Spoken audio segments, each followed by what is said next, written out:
आणि पुढची महत्त्वाची बातमी समोर येतेय।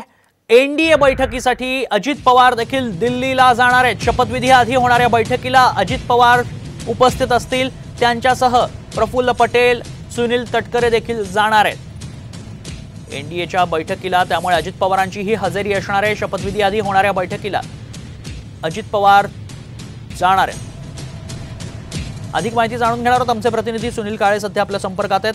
सुनील, काय अधिक तपशील? अजित पवार देखील बैठकीला उपस्थित राहणार असल्याचं कळतंय, कधी रवाना होत आहेत अजित पवार? आपण बघतोय की आता राष्ट्रवादी काँग्रेसची जी बैठक सुरू आहे आणि उद्या ही एनडीएची बैठक होणार आहे। या बैठकीला जे राज्यातले आणि एनडीएचे नवनिर्वाचित खासदार उपस्थित राहणार आहे आणि या बैठकीला अजित पवार स्वतः उपस्थित राहणार आहे। त्याचबरोबर प्रफुल्ल पटेल आणि सुनील तटकरे सुद्धा उपस्थित राहतील। पण पहिली जी बैठक होती एनडीएची त्याला अजित पवार उपस्थित नव्हते, त्यामुळे वेगवेगळ्या चर्चा सुरू झाल्या होत्या। पण आता जी दुसरी एनडीएची बैठक उद्या होणार आहे त्या बैठकीला अजित पवार उपस्थित राहणार आहे।